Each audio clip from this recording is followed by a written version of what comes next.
Last time on Improv Tabletop, we found our heroes, Kermit the Frog, Ian McKellen, and Owen Wilson down at the bottom of a strange pit laboratory beneath the Taika's Fun Punch Club stadium. There, they met with a number of other celebrities, including Harrison Ford, Hank and John Green, Snoop Dogg for just a little bit. They got some information about the physical layout of this structure. They needed to go up some vents so that they could get to Taika's protected surveillance lab far, far up in the sky above the stadium. And so as they went up, they had to do some climbing. They ran into like this metal plastoids that they ended up catching. And Kermit had a bit of a trial of courage on the way up, but eventually they all made it to the top, where they found Taika in the middle of a conversation with his true overlord, Mickey Mouse, who has a devious plan to clone every single actor so that he can use them to his own benefit without needing to pay the actors, make the actors be able to say whatever he wants. So just kind of a weird situation overall. And we left right as Ian McKellen had burst into the room ready to attack. Taika and Mickey both looked at him with wide eyes, and what happens next? Let's find out here in the world of Taika's Fun Punch Club. What's shaking, everybody? You're listening to Improv Tabletop, the Fate RPG actual play where we make up everything on the spot. I'm Ned Wilcock, your host and GM, and today I'm joined by... Evan Peterson, and I'm trying to avoid the temptation to point out plot holes in our own show. McKenna Steele, I didn't notice our plot holes. We have none. We have none! Justin Porter, plot holes, splot holes. Exactly.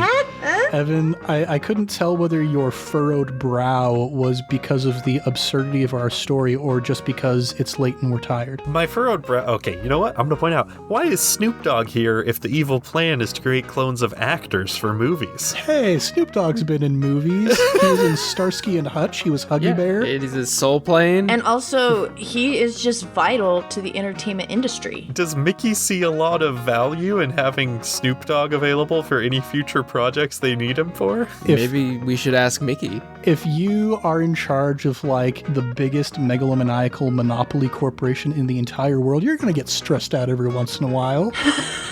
Why do you think he sounds like this? I guess they must be giving the Green Brothers their own series on Disney Plus too. Maybe. I'd watch that in a heartbeat. Crash Course Elevated. Hold on, TM. Fun fact, this is based on a very quick wiki search, but Snoop Dogg has apparently made an appearance with the Muppets, and neither Owen Wilson or Ian McKellen have, so... Well... So at least he's got that going for him. Well, in any case, we are at a very dramatic juncture here in the story. Gandalf has just gone bursting through, sword and staff in hand. So, I mean, you're acting. Let's go ahead and get into an exchange.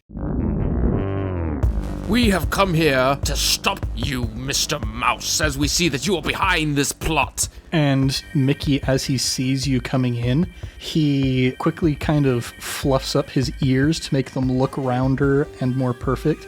And he goes, oh boy, I don't know what you're talking about. Don't mock me.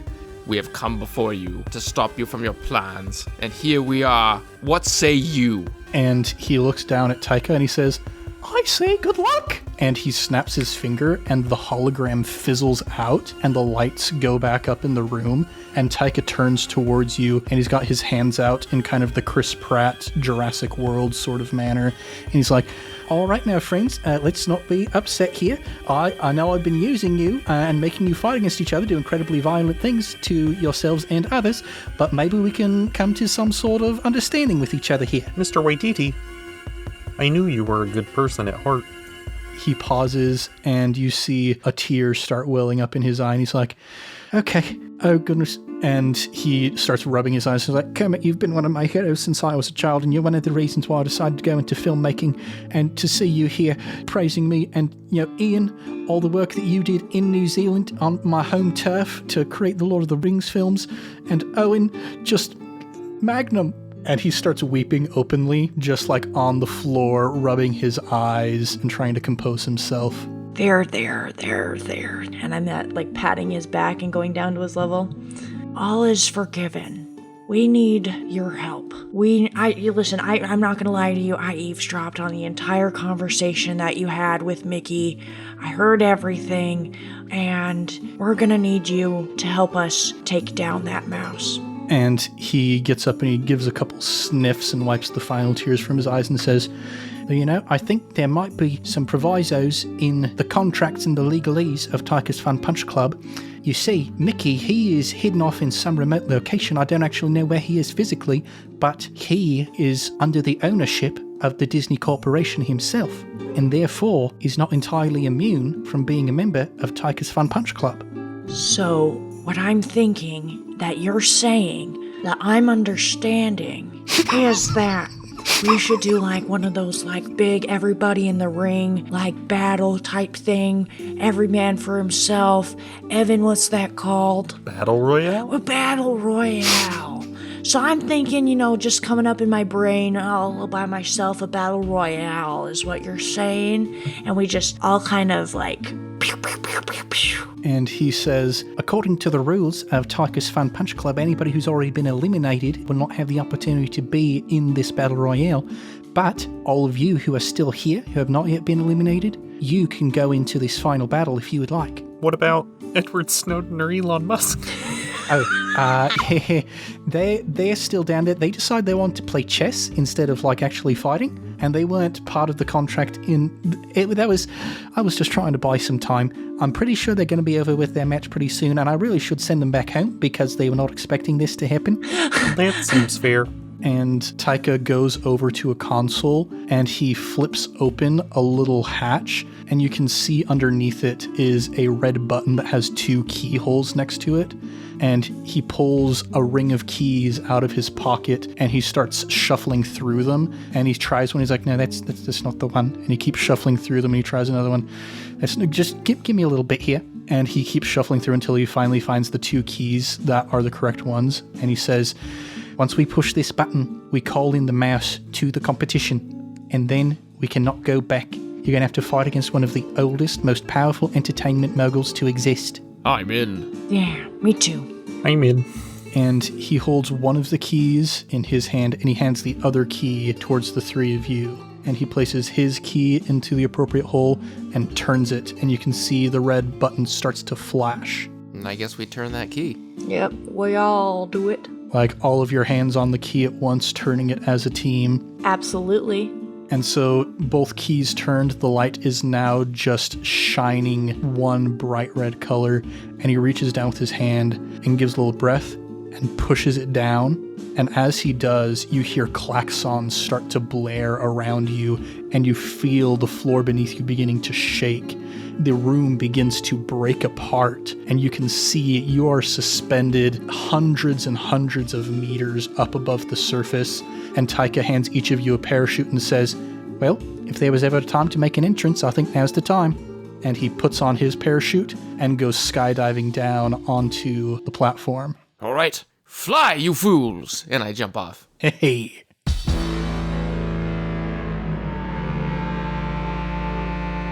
And so you guys come down, you are parachuting in, and the crowd is going wild. They've never seen anything like this before. This is the finals of Taika's Fun Punch Club. And you all land down there in the stadium, and Taika has a microphone, and all cameras are on him. His face is showing on all of the jumbotrons, and he looks to the entire crowd with his signature panache and charisma, and he says, hello there, friends and neighbors of all kinds. We have got a very special bout that we've planned for you. We know that maybe this is a little unexpected as far as things have been going with this, but it's time to reveal the dark secret behind Taika's Fun Punch Club. And he starts clapping, and all of the crowd, they're clapping along, but then they all kind of start faltering, dark secret? And after Taika says this, you feel the ground start rumbling beneath you once more, the entire platform kind of beginning to shake. And you see on the far side of the ring from you, the ground begins to buckle and pile up. And you can see this red light beginning to shine up from the cracks, and little bits of lava begin to spit out as this hole opens up, and you see a massive gloved hand come out and land on the ring, followed by another, and you see Mickey Mouse pulls himself out of this pit and looks around at the crowd, and he's still got his kind of happy face on, but he is this strange, hulking beast, and nobody in the audience is sure what to make of this. And Mickey pulls out his own microphone and turns to the crowd and goes, "Oh boy, everybody, you're in for the fight of a lifetime." I just need you to know that all I'm imagining is like the Mickey that you see at Disneyland, like the character suit, Mickey just popping up, and his mouth isn't even moving, but it's just like really over the top. Let me describe this Mickey for you a little bit. He's still wearing his Sorcerer's Apprentice robe, and as he finishes his statement, he throws the microphone to the ground and it shatters, and he tears open the robe, and it's very much like in Avatar: The Last Airbender when King Boomy tears off his robes, and he's just completely ripped underneath. And you can see, like, his biceps are vascular as all get out, these massive legs. He has not been skipping leg day. And he's just got on that pair of red shorts. That is his entire wrestling costume. And he turns towards all of you with that big fake grin on his face. And I think it's time that we roll to cut a promo. So, each of you will have an opportunity to roll to cut a promo against Mickey Mouse, and depending on how well you do, that might give you an advantage in this battle moving forward. Now, Evan, I think you, since you're the one who has watched the most promos over the years, oh, the look in Evan's face. I'm gonna maybe throw you under the bus here a little bit. And would you like to be the first one to cut a promo for us? Okay, I could cut a promo, but how do I cut a promo on Mickey Mouse as Kermit the Frog? Hold on. Explain how this works. A promo is that moment in wrestling when the wrestler takes the microphone, gets into the ring, and just talks. And they hype up the match, maybe smack talk the other wrestler a little bit, maybe talk themselves up a little bit, and that's just part of the game. Okay. That's where you get, like, your statements such as, "Can you smell what The Rock is cooking?" Nice. Okay, I follow. And I pick up a mic. Mickey, I didn't want to fight you today. I told the other guys that I thought we should try and do this peacefully. But, well, a lot of people have a good person deep down inside them, and I thought you were a good person. And now I see that deep down inside of you, there's nothing but a greedy, mean, well, you're less of a mouse and more of a rat. And the entire audience gives in a collective gasp at that point. And, well, mice can be good pets, but rats... In LA at our studio, when we have rats, we call an exterminator. That was amazing. Boy. Go ahead and roll to cut a promo with Flashy. It's a +2. So still positive, so you get one free invoke that you guys can use on Mickey in this battle. I was looking at if there was anything I could invoke with a fate point, and my additional aspect is kill him with kindness, and I don't think that applies when I just said all that. I mean, you said it in like a kind way. No, I'll take my +2. All right, so one free invoke that we've got against Mickey. Lightning McMean, would you like to cut a promo? Yeah, I would. Mickey, you did me dirty with Cars 2. You brought me a little bit of redemption with Cars 3. But I can never forgive you for planes. So I'm gonna knock you into the next plane of existence. Ooh. Go ahead and roll to cut a promo with Flashy. I like how your version of Owen Wilson gives Mickey no credit for Loki. I mean, honestly, all I saw was Tom Hiddleston. He is pretty easy on the eyes. Yeah, he is. Sorry, Christian. It's a +3. All right, so that is success with style, so that is 2 additional free invokes that you guys can use against Mickey. Yes! And then finally, the Beast from the East. Would you like to cut a promo? Mr. Mouse, I have fought the greatest battles of the greatest evil of this time period in Middle-earth, but you are not even a close fifth. Ooh. I have been labeled a disturber of the peace, and I have been waiting to say this all campaign, but you shall not pass! All right, bring out the big guns. Roll to cut a promo with Flashy. And I did roll already, and I got a +4. Oh, nice. That's why he went so hard. Success with style. That means we have 5 free invokes that we can use against Mickey in this fight. Mickey turns towards all of you, and he looks down at the shattered remains of the mic that he already threw onto the stage, and he just gives a little sniff, and he steps on the head of the microphone and just grinds it into the ground and gets down into a low stance and prepares for the battle. A hush goes across the entire crowd, and Taika looks around at all of you, and he puts up his hand straight up into the air, and he says, "Let the fight," and he brings his hand down in a chop, "Begin!" And a big ding goes off, and I think this might be one instance in which we are going to do a roll to see who gets to go first, and then we can go into our standard initiative after that. So everybody go ahead and roll with quick. It's a +4. -1. +5. Mickey also got a +4, so Owen Wilson, you get to go first. Yes! They don't call him Lightning McMean for nothing. I'm fast. I am speed. I am speed. Floating like a Cadillac, stinging like a Beamer.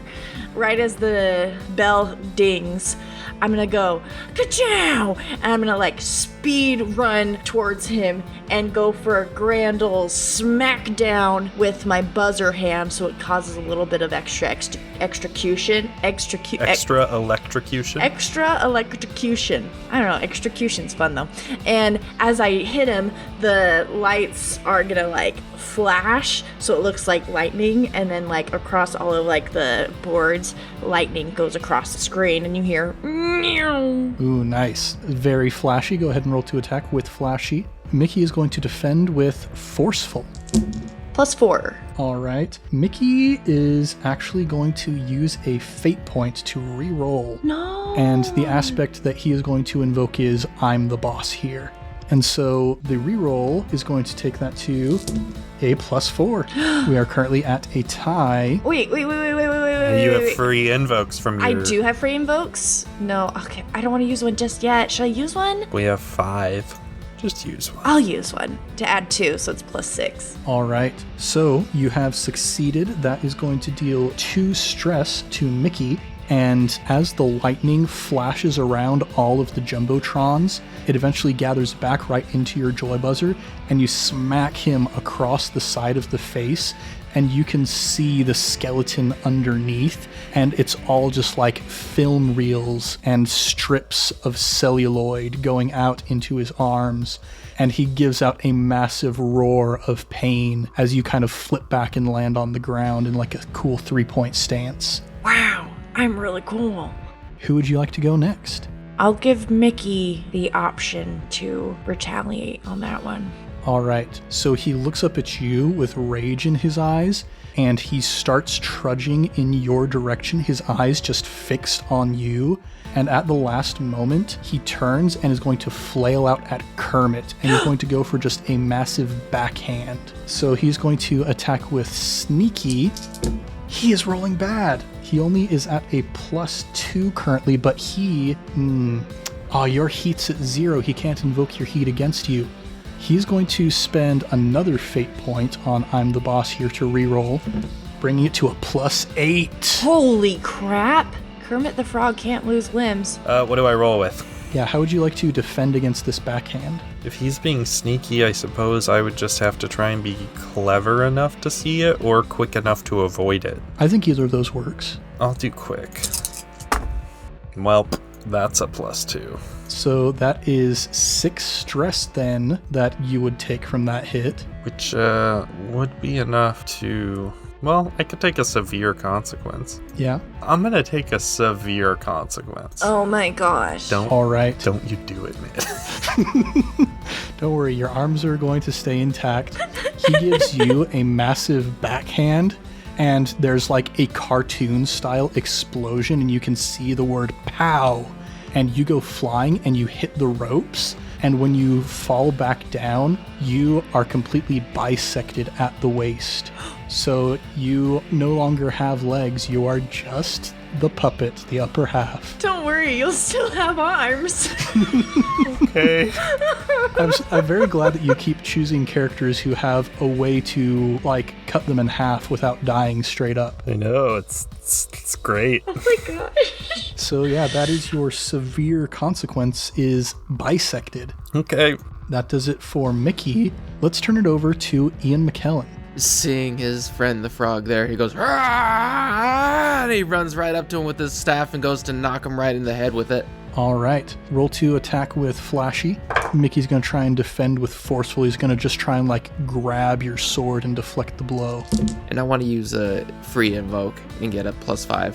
+5. I am switching dice right now. That is the third time in a row that I've rolled 3 negatives on these dice. Give me just a second. No, wait, don't do that. Wait, no, keep them. Ah, man.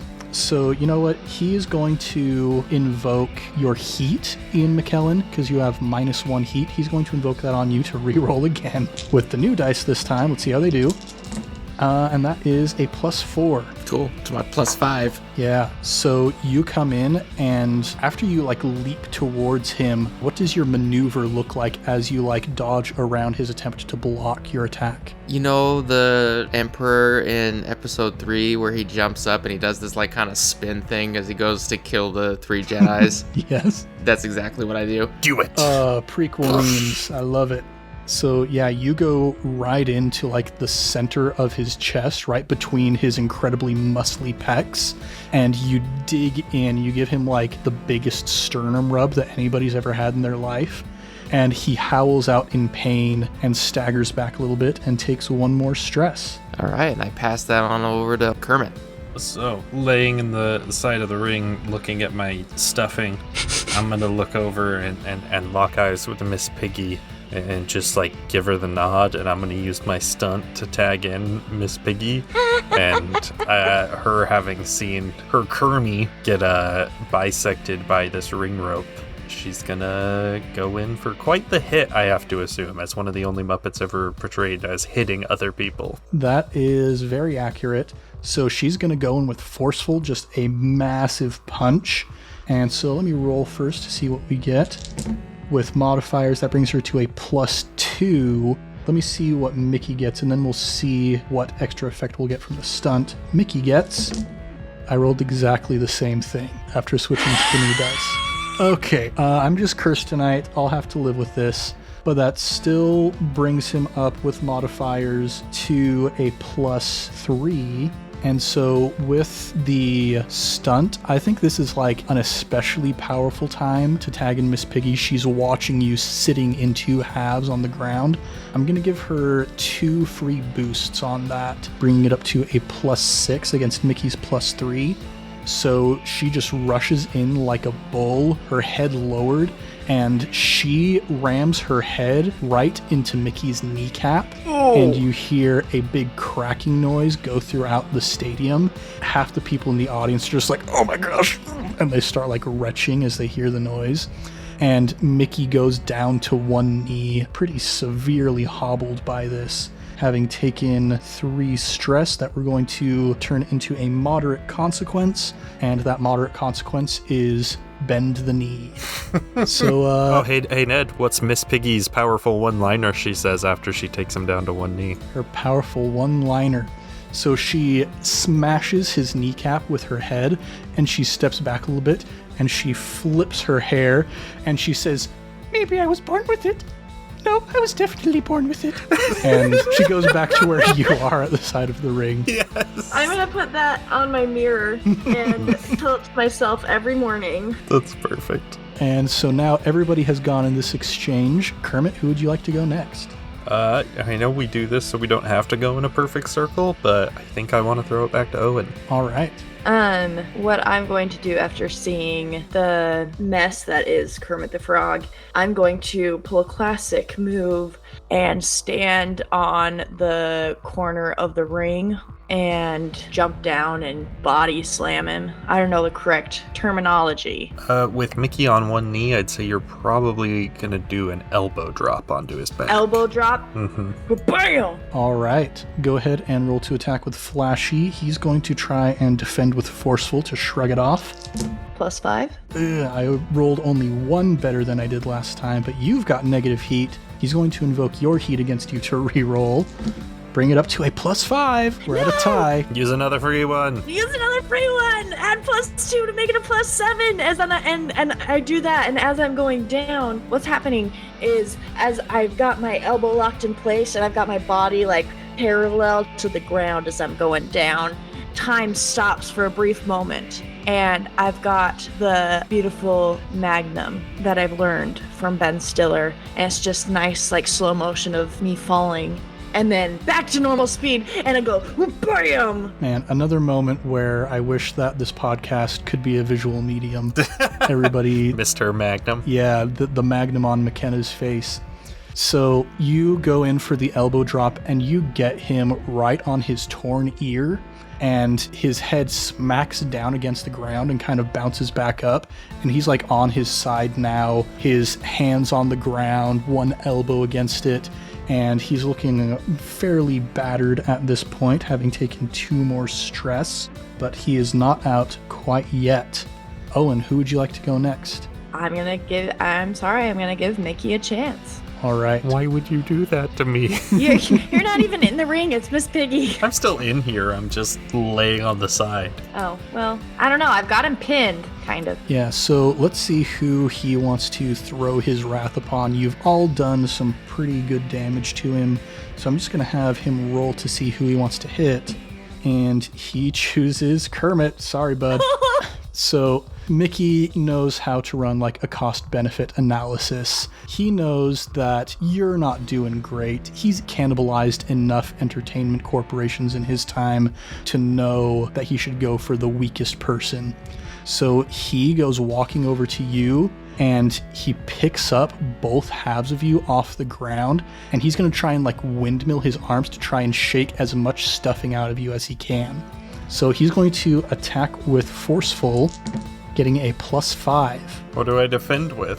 How would you like to try and defend against this? Oh boy. Don't you mean? Oh boy.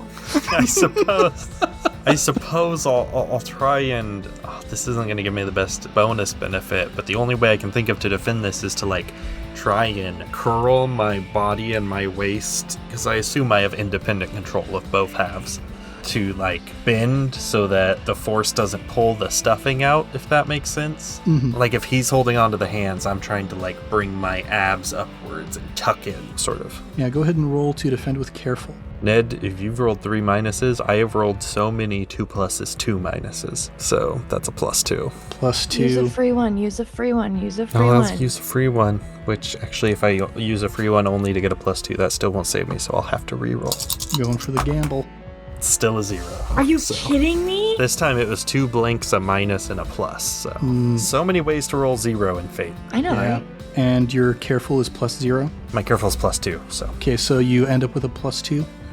All right, so that is 3 stress against you. You can distribute that on your stress track or your consequences as you see fit. I'll just take the 3 stress. Mm-hmm. So yeah, he's spinning you around 1/2 in each arm, and after he sees the stuffing stop flying out, he just claps both sides of you together like cymbals in front of him and drops you to the ground and turns back towards the others. I think that's probably a good time to pass it over to Kermit. You're still alive. What would you like to do? Sorry.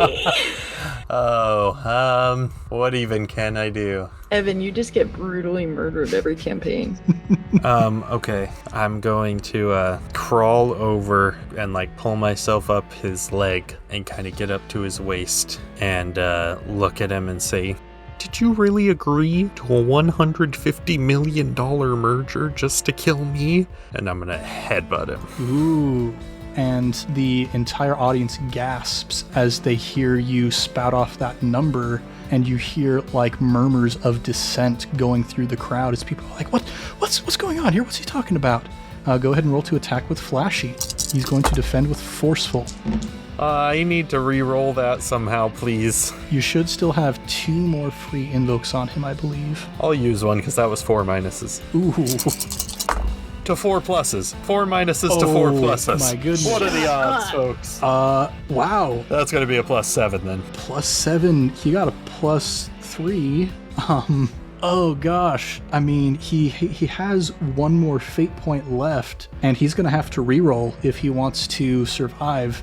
So I'm going to do that real quick. Bring it up to a +5, +7 against +5. Evan, how do you finish off Mickey Mouse as you drain his final 2 stress? I mean, just like that. I lean back and I headbutt, and he drops me, and I sort of collapse into a heap, and he stumbles backwards, and he reaches up and touches his nose, and for the first time he gets blood on his sterling white gloves, and his eyes roll into the back of his head, and he faints. And as he faints, he falls back into that pit that he crawled up out of, and you hear as he follows, and that sound echoes down through the pit and around all of the bleachers of the stadium until everything goes silent. And then at once, the audience begins to erupt in cheering all as one, just like that moment in Hercules when he breaks out of the claw of the Hydra. And cannons are going off, shooting confetti into the air. There are like people coming up with bottles of champagne that they're spraying all over you guys as the winners. There's paparazzi everywhere. Your photos are being taken like crazy. And I think that is probably a good moment for us to take a little freeze frame and then fast forward into the future. Now that Taika's Fun Punch Club has been disbanded and everybody realized what Mickey was trying to do the entire time, let's check in with each of you and see what your life is like. Let's start with Owen Wilson. Yeah, so pretty soon after we defeated that mouse, you know, my life, listen, I thought I was amazing, and then my life just took off. I actually funded a Cars 4, and it's a huge box office success, more so than the first one. It's about, you know, McQueen and Sally, they get married, and they have all these little tiny cars that are their children, and kind of how he teaches them how to race and everything. Regardless, put that in a little box over here. We'll come back to it for when we get to my documentary about my life. But looking back, I feel really blessed to have been able to be a part of such a wonderful group. I learned a lot. I learned a lot about myself, and, you know, even though in the end, Mickey Mouse was like the bad guy, he's always been the bad guy. He kind of gave me what I am today because we defeated him and took him down, and now I'm even better off. So, you know, I have him to thank for that. Like a flower growing after a wildfire. Exactly. Is that a reference to something that I don't get? It's just a nature thing. Yeah, flowers grow after wildfires. I was like, that sounds so poetic. What is it from? It's just from Ned. Yeah, it's just from me being a science nerd back when I was working at Scout Camp. I love it. But yeah, to this day, I still tear up. I'm sorry. I'm going to have to cut the interview. I'm sorry. And stage 2 of the interview, JP, how has Ian McKellen's life changed after the downfall of Mickey Mouse? Well, they say that I am too dangerous for society, believing that I am Gandalf. So they put me into an old person's home, where I have been here with my friend Jean-Luc Picard, which is, they told me that is Patrick Stewart who believes he's Jean-Luc Picard, but to me, he's always Jean-Luc Picard. And we have had many discussions and many tea times and chess games, and that is what we do now for the rest of our lives. Oh, that is beautiful. And then finally is Kermit. How's Kermit doing after all of this went down? Well, I needed a little work to be restuffed and sewn back together, but eventually I was able to get back out there. I finally took that retirement I've been wanting and tried to lay low for a little bit. I had a hard time forgiving myself for having to be so violent to make things end in there, but I think I've gotten there eventually, and well, after 50 years of will they, won't they, I decided that since I was retiring, I thought it was about time to finally ask Miss Piggy to marry me. So we've got that coming up, and I'm just kind of trying to lay low and be grateful for things like legs and appreciate the little things in life. Right on. And what happened to Taika? he reached out to a group of very talented and attractive improvising podcasters and bought the rights to a story that he could turn into a movie. And they all lived happily ever after. Oh, gosh. And that's where we'll conclude the story of Taika's Fun Punch Club. Oh man, guys, we created something very special this time around. And we didn't even visit Snoop Dogg. If I never do a Kermit voice again, it'll be too soon. Well, thanks everybody for listening to Improv Tabletop, and we'll be back next month with more adventures in a brand new setting. If you want more, go ahead and subscribe, maybe even give us a review. We would be as happy as I would be if Taika wanted to buy the rights to this story and turn it into a blockbuster hit. Taika, you know where to find us. We're all over social media at Improv Tabletop. So if you'd like to license a story that we've written, or maybe if you'd like to suggest a setting for us to play in or an aspect for one of our characters to use, you can tweet about us, or you can comment on one of our posts using hashtag ImpTabSetting or hashtag ImpTabAspect. Let's do a round of plugs. So as always, we've got our sister podcast, iCast Fireball, Dungeons & Dragons 5th edition actual play, lots of good classic fantasy stuff going on there. But in addition, I would like to plug the song Fruit Juice by Snoop Lion. This is when Snoop Dogg took a little stint recording reggae music. And the song Fruit Juice, like, you listen to it and it's like, okay, this is nice and lighthearted. It's fun. He's talking about all these fruits. There's got to be some kind of, like, double meaning here, right? But then you look really close and it's like, no, there's no double meaning. It's a song about juice that is made from fruit. And he's just really happy about drinking healthy things. And so I don't listen to a lot of reggae, but if you're interested in one of my favorite songs, go check out Fruit Juice by Snoop Lion. Oh my gosh. Let's see. Evan, is there anything that you would like to plug? Yeah, I think we've plugged this before, but I'm just going to do it again anyway. I'm going to plug local libraries. If you live in the States, at least, you have a local library, and they're great. I just recently moved, and I went and got my new card at our new library. And so many libraries these days, depending on where you live, your mileage may vary, but lots of them these days have digital catalogs where you can get ebooks or audiobooks even, which a lot of the audiobooks are the exact same narration and stuff that you would get on like an audible.com for free through your local library. Some libraries offer classes and clubs and 3D printing and subscriptions to things like one of the places that we lived recently would give you Rosetta Stone or LinkedIn Learning subscriptions all through your local library. Just check it out. See what your library offers. There might be some good stuff you didn't know about. And even if they don't have good stuff, there's still a mountain of books to be read. Indeed. The library in my hometown, I know, has a D&D club.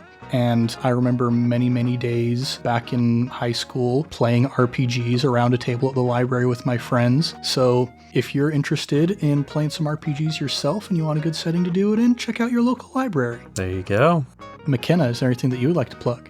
I would like to plug naps. Amen. It's really good for you, and you really need it, and sometimes it helps you be a happier person. I've hit my wall, so all I'm thinking about is sleep. What? We don't record this podcast late at night. It's only 10:30 though. That's the thing, and I want to go to bed. Well, then we won't prolong this too much longer. No. I'm happy to be here more than bed, but like all I'm thinking about is a good old long nighttime nap. Right on. Possibly the best thing we've ever plugged on this podcast. It really is. JP, you got anything that you'd like to plug? I don't know. After listening to all this, I feel like I need to plug don't drink and drive, kids. JP topped it. Mine true. was great, but then, whoa. Yeah, that's a good one. We should definitely be promoting that. Well, thanks everybody for joining us here in the world of Taika's Fun Punch Club. I'm Ned Wilcock, your host and GM, and I've been joined by... Evan Peterson, your snorer supreme. McKenna Steele. Good night. And JP, you shall pass. Aw, much love and stuff, everybody. We'll catch you next week on Improv Tabletop. Bye!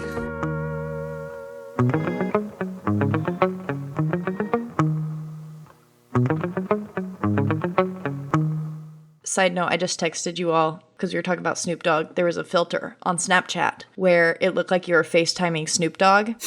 And it's my favorite filter on Snapchat that's ever existed. It gives me so much joy looking at it because it's perfect. Is this going to be the thing that makes me download Snapchat? I don't know. If anybody could do it, it would be our man Snoop. It would be our man Snoop.